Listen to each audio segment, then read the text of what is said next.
యేసే పరిష్కారము అనుదిన Bible study కార్యక్రమం ప్రేక్షకులందరికీ యేసుక్రీస్తు వారి కృపగల నామమున వందనాలు.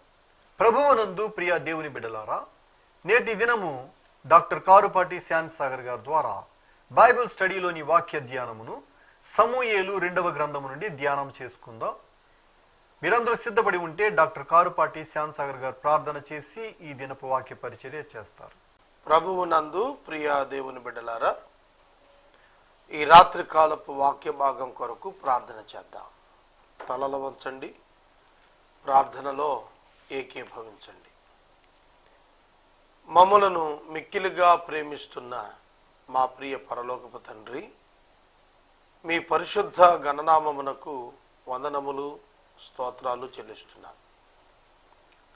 ఈ రాత్రి మీ పాదాల చెంత ప్రార్థిస్తున్నాను. మీ కృపా సహాయం మీ వాక్యాన్ని వింటున్న ప్రజలకు దయచేయమని అడుగుతున్నాను. వారు రక్షించబడాలి. రక్షించబడిన వారు ఆధ్యాత్మికంగా అభివృద్ధి చెందాలి. అట్టి భాగ్యాన్ని ఇవ్వండి. ఆర్థిక సహకారాలను అనుగ్రహించండి. మా రక్షకుడైన యేసు ప్రభువు ద్వారా ప్రార్థన చేస్తూ ఉన్నాం తండ్రి, ఆమేన్. ప్రభువునందు ప్రియ దేవుని బిడ్డలారా, దయచేసి మీ పరిశుద్ధ బైబిల్ గ్రంథాన్ని తెరవండి. సమూయేలు 2వ గ్రంథం 11వ అధ్యాయం 27వ వచనం నుండి వాక్యాన్ని గమనించండి. 11వ అధ్యాయంలో దావీదు ఊరియా అను ఒక నీతిమంతుణ్ణి అన్యాయముగా సంహరింపజేసిన తీరు కనిపిస్తుంది. ఊరియా భార్య బత్షెబ, ఆమెతో అక్రమ జీవితం దావీదు కలిగి ఉన్నాడు.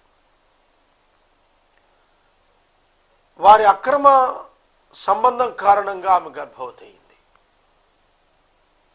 చూడండి, ధర్మశాస్త్రాన్ని అనుసరిస్తున్నట్లుగా నటిస్తూ ధర్మశాస్త్రాన్ని మీరాడు. ధర్మశాస్త్రం చొప్పున ప్రవర్తిస్తున్నట్లు ప్రజలకు భ్రమ కలిగించే ప్రయత్నం దావీదు చేస్తున్నాడు. ఊరియా మరణానంతరం ధర్మశాస్త్ర ప్రకారం బత్షెబ స్వతంత్రురాలు. ఆమెను తన భార్యగా తెచ్చుకున్నాడు. అప్పటికే ఆమె దావీదు వలన గర్భవతిగా ఉంది. అయితే ఆ సంతానం ఎవరి సంతానం? ఇంకా ప్రజలను నమ్మించాలని ప్రయత్నం చేశాడు. మొదట ఊరియా సంతానంగా నమ్మించడానికి ప్రయత్నం చేశాడు. ఊరియాను రప్పించాడు, కానీ అతని ప్రయత్నం సాగలేదు. దేవుడు ఆ బిడ్డను ముత్తాడు. దేవుడు ఆ బిడ్డను ముత్తాడు. చూడండి, ఇక్కడ రాయబడినటువంటి మాటలు మనం చూస్తున్నప్పుడు ధర్మశాస్త్రానికి వ్యతిరేకంగా ప్రవర్తిస్తూ ధర్మశాస్త్రాన్ని నెరవేరుస్తున్నట్లు ప్రజల దృష్టిని పక్కదారి పట్టించాడు.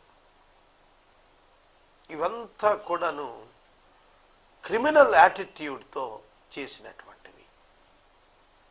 దావీదు ఎంతో భక్తుడు కదా, ధర్మశాస్త్రం ఎరిగినవాడు, ఏఫోదు ధరించుకొని ప్రార్థన చేస్తున్నవాడు, మందసాన్ని గురించి మాట్లాడుతున్నాడు. మందసం గుడారంలో ఉంది, మందిరం కడతానంటున్నాడు. అట్లాంటి దావీదు పాపంలో పడిపోయాడు.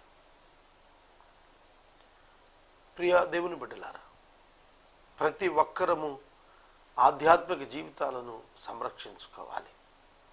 నిర్లక్ష్యంగా ఉండకూడదు. ఆమెను తన నగరికి తెప్పించుకొనగా ఆమె అతనికి భార్య అయ్యి అతనికి ఒక కుమారుని కంది. అయితే దావీదు చేసినది యెహోవా దృష్టికి దుష్కార్యముగా ఉండెను.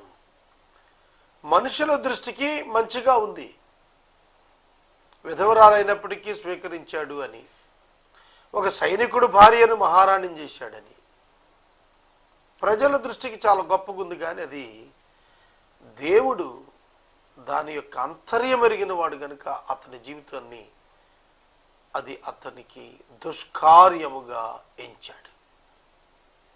దేవుని దృష్టికి నీచమైనదిగా ఉన్నది.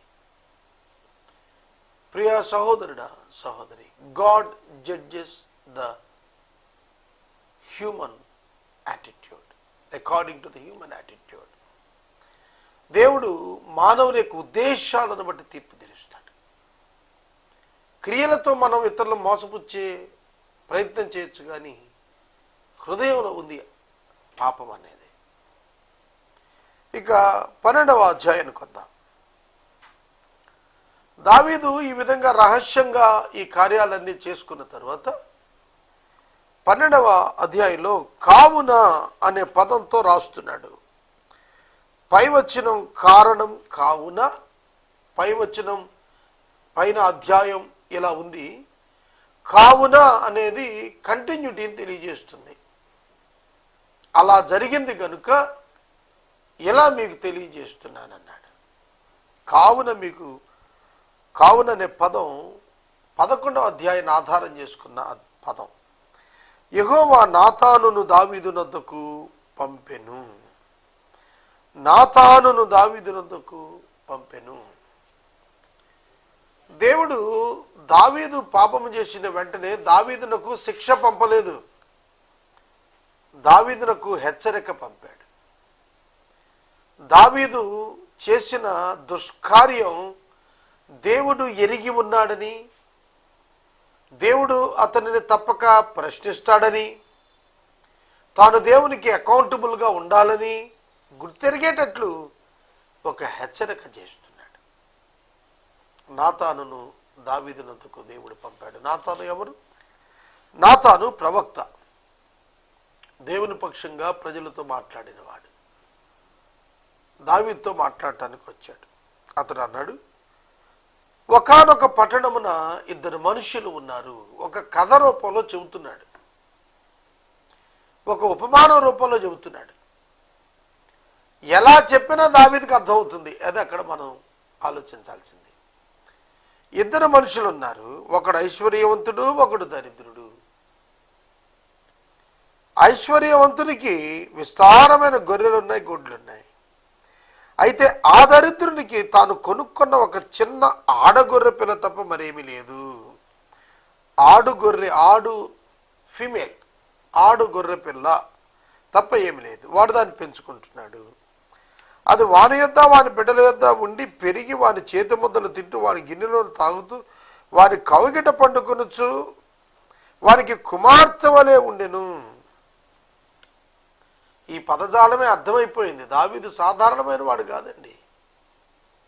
ఎవరిని ఉద్దేశించి మాట్లాడుతున్నాడు అనేది అర్థమైపోయింది. ఇద్దరు మనుషులు ఉన్నారు, ఒకడు ఐశ్వర్యవంతుడు, మరొకడు దరిద్రుడు. దరిద్రునికి ఒక ఆడగొర్రె పిల్ల ఉంది. అది అతని పిల్లలతో తిరుగుతోంది, వారి మధ్యన సంచరిస్తోంది, ఇంట్లో ఉంటోంది. అతడు ఆ ఆడుగొర్రె పిల్లకు చేత్తో ముద్దలు తినిపిస్తున్నాడు. ఈ భావ వ్యక్తీకరణ ఉంది చూశారు. ఇదంతా కూడా కుమార్తె అనే పదం వర్ణించి రాసినప్పటికీ అతని భార్యగా వర్ణించాడు. అలాంటి దారిద్రునికి ఒక అన్యాయం జరిగిందనే చెబుతున్నాడు. అట్లుండగా మార్గస్థుడు ఒకడు ఐశ్వర్యుని వద్దకు వచ్చాడు. అతడు తన యొద్దకు వచ్చిన మార్గస్థునికి ఆయుత్తం చేయటానికి తన గొర్రెల్లో కానీ గొడ్లల్లో కానీ దేని ముట్టుకోక దరిద్రుని గొర్రెపిల్ల పట్టుకొని తన యొద్దకు వచ్చిన వాని కొరకు ఆయుత్తం చేశాడు. దావీదు ఈ మాట విని ఆ మనుషుని మీద బహుగా కోపగించుకొని, యెహోవా జీవము తోడు, నిశ్చయముగా ఈ కార్యము చేసిన వాడు మరణపాత్రుడు, వాడు కనికరము లేక ఈ కార్యము చేసిన గనుక ఆ గొర్రె పిల్లకు ప్రతిగా 4 గొర్రె పిల్లలను ఇవ్వలనని నాతానుతో అనెను. ఆ గొర్రె పిల్లకు ప్రతిగా 4 గొర్రె పిల్లలు ఇవ్వాలి. దావీదు అత్యాగ్రహం తెచ్చుకున్నాడు. ఇతరుల పాపాన్ని చూస్తే చాలా అత్యాగ్రహం, తన పాపం చాలా చక్కగా చేసేసుకుంటున్నాడు. తాను పాపం చేశాడని తెలియకుండా చాలా జాగ్రత్తగా కవర్ చేసుకుంటున్నాడు. కానీ తన రాజ్యంలో ఇట్లాంటి ఐశ్వర్యవంతుడు ఉన్నాడు. దరిద్రుని యొక్క గొర్రె పిల్లను ఆ మార్గంలో వచ్చిన తన స్నేహితుడికి వండి పెట్టాడు అని చెప్పినప్పుడు చాలా రౌద్రుడైపోయాడు. నా దేశంలో ఇట్లాంటి అన్యాయం జరుగుతుందా? కనికరం లేనివాడు, జాలి లేనటువంటి ఆ ఐశ్వర్యవంతుడు చావటానికి, మరణానికి పాత్రుడు. బహు కోపం వచ్చేసిందంట. చాలామంది ఇలానే ఉన్నారు. ఇది నాన్న, ఇతరుల పాపాన్ని చూస్తే కోపం వచ్చేస్తుంది, బాధ వచ్చేస్తుంది, కానీ వారు మాత్రం సౌఖ్యంగా పాపంలో నివసిస్తారు. దావీదు చేసింది ఇక్కడ అదే. తానేమో సౌఖ్యంగా పాపం చేశాడు. ఈ ఉపమానంలో చెప్పబడిన వ్యక్తిని గురించి మాత్రం కోపం తెచ్చుకున్నాడు. దేవుని బిడ్డలు కొన్ని సందర్భాల్లో ఇట్లా అయిపోతారు.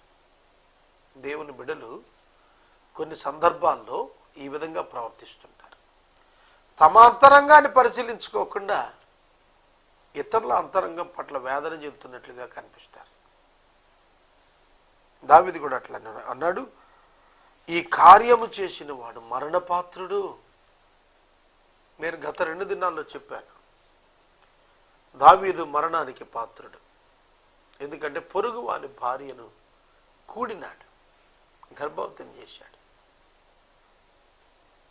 ఆ పాపం బయటపడకుండా ఉండడానికి నరహత్య చేశాడు. వ్యభిచారం, వెంటనే నరహత్య. మీరు చూడండి, పేపర్స్లో అక్రమ సంబంధం కారణంగా జరిగిన హత్యలను గురించి రాస్తుంటాడు. నిజమే, అక్రమ సంబంధం వ్యభిచారం. దాన్ని కప్పిపుచ్చడానికి మర్డర్, నరహత్య, కిడ్నాప్స్, క్రిమినల్ యాక్షన్స్ చేస్తూ ఉంటారు. అలాంటి తీరులోనికి దావీదు వెళ్ళిపోయాడు. అందుకని అన్నాడు, అటువాడు మరణపాత్రుడు, కనికరావు లేకుండా చేశాడు కాబట్టి 4 గొర్రెలు ఇవ్వాలి. వెంటనే నాతాను చెబుతున్నాడు, ఆ మనుష్యుడవు నీవే, ఆ మనుష్యుడవు నీవే. ఇశ్రాయేలీయుల దేవుడైన యెహోవా సెలవిస్తోంది ఏమిటంటే, ఇశ్రాయేలీయుల మీద నేను నిన్ను రాజుగా అభిషేకం చేసి సౌలు చేతిలో నుండి నిన్ను విడిపించి నీ యజమానుని నగరిని నీకు అనుగ్రహించి నీ యజమానుని స్త్రీలను నీ కౌగిట చేర్చి ఇశ్రాయేలు వారిని యోదావాన్ని నీకు అప్పగించింది. ఇది చాలదని నీవు అనుకుని ఎడల నేను మరి ఎక్కువగా నీకు ఇచ్చి ఉందును. నీవు యెహోవా మాటను తృణీకరించి ఆయన దృష్టికి చెడుతనము చేసితివేమి? హిత్తీయుడగు ఊరియాను కత్తి చేత చంపించి అతని భార్యను నీకు భార్య అగునట్లుగా నీవు పట్టుకొని ఉన్నావు. అమోనీయుల చేత నీవు అతనిని చంపించితివి కదా. నీవు నన్ను లక్ష్యము చేయక హిత్తీయుడగు ఊరియా భార్యను నీకు భార్య అగునట్లు తీసుకున్నందున నీ ఇంటి వారికి సదాకాలము యుద్ధము కలుగును గాక. నా మాట ఆలకించుము. యెహోవానగు నేను సెలవిస్తోందేమనగా, నీ ఇంటి వారి మూలముననే నీకు అపాయం పుట్టిస్తాను. నీవు చూస్తూ ఉండగా నీ భార్యలను తీసి నీ చేరువ వానికి అప్పగిస్తాను. పగటి యందు వాడు వారితో శయనించుతాడు. నీవు ఈ కార్యములు రహస్యంగా చేసితివి గాని ఇశ్రాయేలీయులందరూ చూస్తుండగా పగటి యందే నేను చెప్పిన దానిని చేయించదను అనెను. దేవుని యొక్క కోపం ఎంత మండింది దావీదు మీద. దావీదుతో చెబుతున్నాడు, నీవు నీ యజమానుడైన సౌలు రాజ్యాన్ని పొందావు, కారణం నేను నీకు ఇచ్చాను. అతని స్త్రీలు నీవు తీసుకున్నావు. అంతేకాదు, అది చాలదని నీవు అనుకుంటే ఇంకా ఎక్కువ ఆస్తిని నీకు ఇచ్చేవాడిని. ఇక్కడ బహుభార్యాత్వాన్ని కానీ అడల్టరీని కానీ దేవుడు ప్రోత్సహించలేదు. దేవుడు ఇంకా ఎక్కువ మందిని చేసుకో అని చెప్పటం కాదు. ఇక్కడ నీకు ఇంకా ఉన్నత స్థితి కావాలంటే నేను ఇచ్చేవాడిని. అయితే నీవేం చేస్తున్నావు? యెహోవా మాటను తృణీకరించేశావు, ఆయన దృష్టికి చెడుతనం చేశావు. ఎందుకు చేశావు? ఇది ప్రశ్న. మిమ్మల్ని ఎప్పుడైనా ఎవరైనా ప్రశ్నించారా ఈ విధంగా? ఎందుకు ఈ కార్యం చేశావు? దేవుని బిడ్డవై ఉండి, దైవజనుడవై ఉండి, దైవ సేవకుడవై ఉండి, ఉన్నతమైన రాజువై ఉండి చేయకూడదే ఈ పని నీవెందుకు చేస్తున్నావు? నీవు ఊరియా భార్యను నీకు భార్య అయ్యేటట్టుగా నీవు పట్టుకొని తెచ్చుకున్నావు. అమోనీయుల చేత నువ్వు చంపించావు కదా. ఎలా తెలిసింది? దేవునికి తెలియనిది ఏమీ లేదు. ఆయనకు సమస్తం తెలుసు. నాతానుకు బయలుపరిచాడు. నీవు ఊరియా భార్య నీ భార్యగా తెచ్చుకున్నావు. ఊరియాను అక్రమంగా చంపించావు. ఇక్కడ దేవునికి సమస్తం తేటగా తెలుస్తుంది అనేది మనం గ్రహించాలి. చాలా పర్యాయాలు నేను చేస్తున్నది ఎవరు చూడటం లేదు, రహస్యం అనుకుంటాను. రహస్యంగా చేసింది అందరికీ తెలియబడేటట్లుగా మార్చబడింది ఇక్కడ. అంతేకాదు నీ ఇంటి వారికి సదాకాలం యుద్ధం. కారణం ఏంటంటే ఒక నీతిమంతుని భార్యను నీ భార్యగా తెచ్చుకున్నావు, అతన్ని చంపించావు. కాబట్టి నీ ఇంటిలో యుద్ధం వచ్చేస్తోంది. నీ ఎదుట నీ భార్యలను వేరొకరు పట్టపగలు కొడతారు. అది మరింత అవమానం కదా. దావీదు స్థాయి వ్యక్తి యొక్క భార్యను పట్టపగలు బహిరంగంగా ఇశ్రాయేలీయులు పాడు చేస్తున్నారు అని అంటే అతను తల తీసేసినట్టు కదా. రహస్యంగా అతను చేశాడు కానీ బహిరంగంగా అతనికి శిక్ష పడింది. ప్రియమైన దేవుని బిడ్డలారా, పాపము మనలను రహస్యంగా ప్రోత్సహిస్తుంది, కానీ దాని ఫలితము భయంకరంగా విస్ఫోటనాత్మకంగా వెలువడుతుంది. చాలామంది జీవితాల్లో ఈ సత్యం తెలియదు. నాకేం సంభవించదులే అనుకుంటున్నారు. ఎవరు నన్ను గమనించడం లేదని అనుకుంటారు. పాపం చేసేవాడు ఎలాంటి వాడంటే కనులు మూసుకొని పాలు తాగుతున్న పిల్లి వంటివాడు. అతని మనోనేత్రం గుడ్డిదవుతోంది తప్ప మరొకటి కాదు. అతని వ్యక్తిగత మనోనేత్రం గుడ్డిదైపోతుంది. దేవుని యొక్క వెలుగు ప్రసరించకుండా వారు అంధకారంలో ఉండిపోతారు. తర్వాత నీవు పాపం చేశావు, పగటి యందే ఇది చేయిస్తానన్నాడు. వెంటనే దావీదు అంటున్నాడు, నేను పాపము చేసి తిని అని నాతానుతో అంటున్నాడు. నేను పాపము చేసి తిని అనగానే నాతాను అంటున్నాడు, నీవు చావకుండేట్లు యెహోవా నీ పాపం పరిహరించెను. పశ్చాత్తాపడినప్పుడు విశ్వాసి యొక్క పాపం పరిహరించబడుతుంది.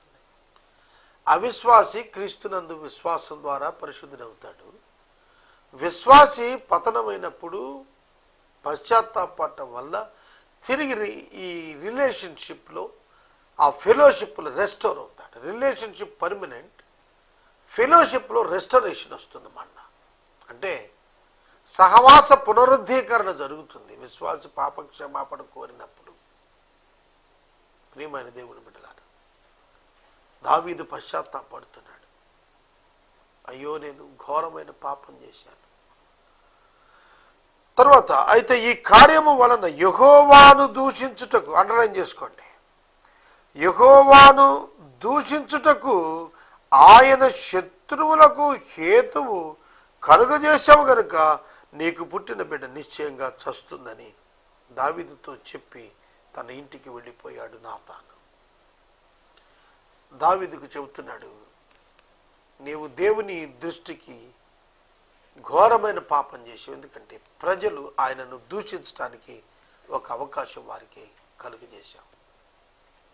మనం ఎన్ని పర్యాయాలు దేవుణ్ణి అవమానపరిచేటట్లుగా ప్రజలు ఆయనను గూర్చి అవమానంగా మాట్లాడేటువంటి స్థితిలో మనం ఆయన ఉంచుతున్నాం మన ప్రవర్తన ద్వారా.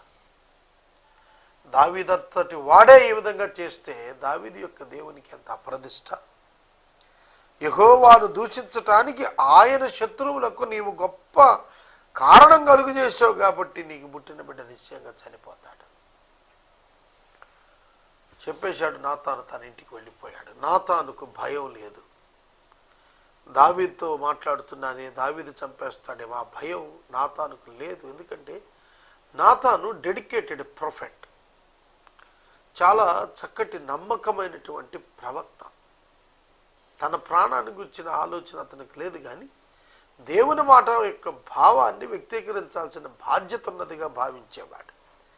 అందుకే చెబుతున్నాడు, నీకు పుట్టిన బిడ్డ నిశ్చయంగా చూస్తుందని చెప్పి వెళ్ళిపోయాడు. చూడండి, ఒక విధంగా అతని పాదధూళి అక్కడ దులిపి వెళ్ళినట్టుగా వెళ్ళిపోయాడు.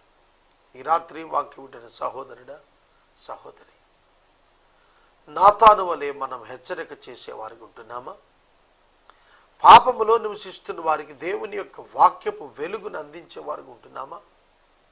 అలా ఉంటే మనం ధన్యులమే. యెహోవా ఊరియా భార్య దావీదునకు కలిగిన బిడ్డను మొత్తినందున అది బహు జబ్బు పడెను. అది అని అన్నాడు కనుక ఒకవేళ ఫీమేల్ బేబీ అయి ఉండొచ్చు, ఆడపిల్ల అయి ఉండొచ్చు, నేను అనుకోవటం. దావీదు ఉపవాసం ఉండి లోపలికి పోయి రాత్రి అంతయు నేలపడి బిడ్డ కొరకు దేవుని బ్రతిమాలిగా ఇంటిలో ఎన్నికైన వారు లేచి అతన్ని నేల నుండి లేవనెత్తుటకు వచ్చిరి. కానీ అతడు సమ్మతించక వారితో కూడా భోజనం చేయక ఉండెను. 7వ దినమున బిడ్డ చావగా బిడ్డ ప్రాణముతో ఉండగా మేము అతనితో మాట్లాడినప్పుడు అతను మా మాటలు వెనక ఉన్నాడు. ఇప్పుడు బిడ్డ చనిపోయినని మనం అతనితో చెప్పినేడల తనకు తాను హాని చేసుకుంటాడేమో అని దావీదు సేవకులు బిడ్డ చనిపోయినని సంగతి చెప్పడానికి వెరచిని.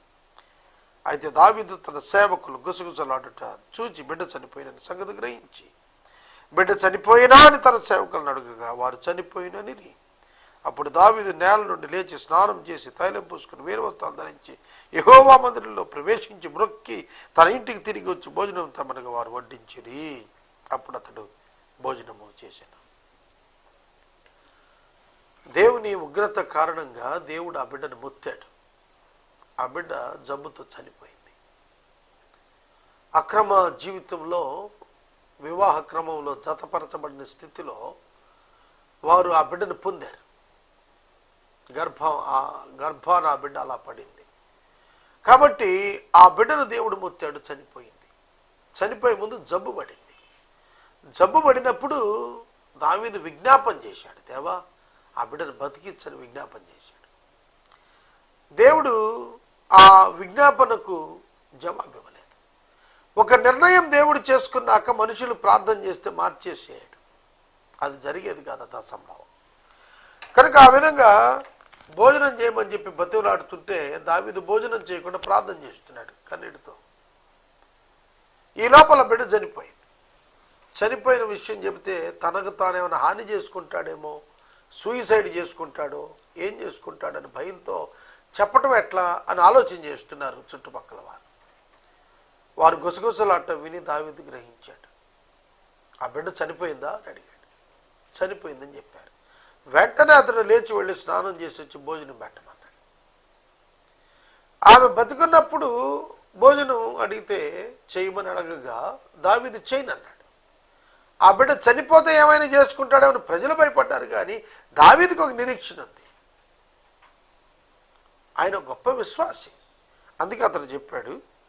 బిడ్డ గురించి సేవకులు అడిగారు, బిడ్డ సజీవంగా ఉండగా ఉపవాసంతో దాని కొరకు ఏడుస్తున్నావు, కానీ అది మరణించినప్పుడు లేచి భోజనం చేసావు, ఇలాగ చేస్తున్నావు ఏమిటి అని అడిగినప్పుడు, బిడ్డ ప్రాణంతో ఉన్నప్పుడు దేవుడు నా ఎందుకు కనికరించి వారిని బ్రతికించునేమో అనుకొని నేను ఉపవాసం ఉండి ఏడ్చాను. ఇప్పుడు చనిపోయిన కనుక నేను ఎందుకు ఉపవాసం ఉండాలి? వానిని తిరిగి రప్పించగలనా? చనిపోయాడు కాబట్టి నేనెందుకు ఉపవాసం ఉండాలి? నేనెందుకు దేవుని శోధించాలి? నేను అతని స్వస్థత కొరకు ప్రార్థించాను, అంతవరకు దైవచిత్తం చొప్పున. అది కూడా తర్వాత నేను ఉపవాసం ఉండి ఏడ్చు ఉన్నాను. ఇప్పుడు చనిపోయాడు కాబట్టి ఎందుకు ఉపవాసం ఉండాలి? వాడిని నేను తిరిగి రప్పించగలుగుతున్నా? రప్పించలేరు. మృతులను ఎవడు సజీవులుగా చెయ్యలేడు. ప్రభు అయిన యేసుక్రీస్తే చేశారు. మృతులను సజీవులుగా చేసే దేవుడు రోమా 4:17 అబ్రహాము దేవుడు, ప్రభు అయిన క్రీస్తే. కనుక ఇక్కడ మనం చూస్తున్నప్పుడు దావీదు ఉపవాసం విరమించి భోజనం చేసి చెబుతున్నాడు, ఇతడు చనిపోయాడు, నేనెందుకు ఉపవాసం ఉండాలి? వాడిని తిరిగి రప్పించగలుగుతానా? నేను వాని ఎద్దుకే పోతాను, కానీ వాడు నా యుద్ధకు తిరిగి రాడని వారితో చెప్పాను. చూడండి, నేను వారి ఎద్దుకు వెళ్ళాలి, కానీ వాడు నా ఎద్దుకు రాడు. మరణించిన వారు వెనుకకు తిరిగి బ్రతకరు. చాలామంది అనుకుంటారు మరణించిన తర్వాత మళ్ళా పుడతారు అనుకుంటారు. అలా లేదు. కొందరైతే పుడతామని చెప్పారండి అని కూడా అనుకుంటారు, కానీ అది కూడా కాదు. మరణించిన వాడు మరణించాడు అంతే, తిరిగి పునర్జన్మ లేదు క్రైస్తవ విశ్వాసం ప్రకారం. ఆ బిడ్డ చనిపోయాడు కాబట్టి అక్కడికి నేను వెళ్ళాలి, ఆ బిడ్డ దగ్గరికి నేను వెళ్ళాలి, కానీ ఆ బిడ్డ నా దగ్గరికి రాడిక. కాబట్టి నేను విచారించి సమయం వేస్ట్ చేయకూడదు, అందుకే నేను తిరిగి లేచానని చెబుతున్నాడు. నేను వాని ఎద్దకు పోదును కానీ వాడు నా ఎద్దకు రాడు. తర్వాత దావీదు తన భార్య అయిన బెత్షెబాను ఓదార్చి ఆమె ఎద్దకు పోయి ఆమెను కూడగా ఆమె ఒక కుమారుని కనెను. దావీదు అతనికి సొలొమోను అని పేరు పెట్టిండు. యెహోవా అతన్ని ప్రేమించి నాతానును ప్రవక్తను పంపగా అతడు యెహోవా ఆజ్ఞను బట్టి యెదీద్యా అని అతనికి పేరు పెట్టిండు. యెహోవాకు ప్రియుడు, యెహోవాకు ప్రియుడు అని అర్థం వచ్చేటట్లుగా యెదీద్యా అనే పేరు సొలొమోనునకు కలిగినది. దావీదు తన భార్య అయిన బెత్షెబాను ఓదార్చి ఆమెతో వెళ్ళినప్పుడు ఆమె అతనికి ఒక కుమారుని కంది, అతని సొలొమోను. ఆ సొలొమోను దావీదు అనంతరం రాజు అయ్యాడు. ఈ రాత్రి వాక్య ధ్యానం నేను ఇక్కడ నిలుపుదల చేస్తున్నాను. ఎపిసోడ్ సహకారులు కావాలి, దయచేసి ముందుకు రమ్మని ప్రభు పేరిట నేను మనవి చేస్తూ ఉన్నాను. మనము ఇంతవరకు డాక్టర్ కారుపాటి శ్యామ్ సాగర్ గారి ద్వారా బైబిల్ స్టడీలోని వాక్య ధ్యానమును సమూయేలు 2వ గ్రంథము నుండి ధ్యానం చేసుకున్నాం. ఈ కార్యక్రమం ద్వారా మీరు పొందుకున్న ఆత్మీయ మేలులు ఒక ఉత్తరం ద్వారా మాకు తెలియచేయండి. మీ ప్రార్థనా మనవులు మాకు తెలియచేస్తే ఏసే పరిష్కారం కార్యాలయంలో ఏర్పాటు చేసిన ప్రత్యేక ప్రార్థనా శిబిరంలో మీ కొరకు ప్రార్థిస్తాం. మీ కుటుంబ పక్షముగా ఒక ఎపిసోడ్ ప్రసారం చేయాలనుకున్నారు మాకు తెలియజేస్తే మా సిబ్బంది మీ గృహాలను దర్శిస్తారు. ముగింపు ప్రార్థన ఆశీర్వాదాలతో ఈ కార్యక్రమాన్ని ముగించుకుందాం. ప్రార్థన చేసుకుందాం. తలలు వంచండి. మమ్మల్ని మిక్కిలుగా ప్రేమిస్తున్న మా ప్రియ తండ్రి, మీకు వందనాలు. వాక్య విన్న బిడ్డలను దీవించండి, ఎపిసోడ్ సహకాలను పంపించండి. ఈ రాత్రి ప్రత్యేకంగా మీ పాదాల చెంత ప్రార్థిస్తున్నా. ఈ మాసం 3వ తారీఖు అనగా రేపటి దినం ఏసే పరిష్కారం ప్రొడ్యూసర్ గారికి జరుగుతున్న ఓపెన్ హార్ట్ సర్జరీ సక్సెస్ చేయమని మేము ప్రార్థన చేస్తున్నాం. మీ దాసుని దీర్ఘాయుష్తో నింపండి, వైద్యులతో మీ సన్నిధి ఉంచండి, మీ దాసుని ఆరోగ్యవంతుని చేయండి. ఏసే పరిష్కారం 11 సంవత్సరాలు మీ దాసులు ప్రొడ్యూసర్గా నడిపించారు. ఆయన సేవలను, ఆయన కమిట్మెంట్ను ఆయన మీరు ఘనపరిచి ఆరోగ్యమేమని ప్రార్థిస్తున్నాం. ఘనత, మహిమ, ప్రభావాలు మీరు పొందమని మా రక్షకుడైన యేసు ప్రభు ద్వారా అడుగుచున్నాము తండ్రి, ఆమేన్. మన తండ్రి అయిన దేవుని ప్రేమ, కుమారుడైన యేసుక్రీస్తు వారి యొక్క కృప, పరిశుద్ధాత్మ దేవుని యొక్క అన్యోన్య సహవాసం సదా మనందరికి తోడై ఉండును గాక. ఆమేన్.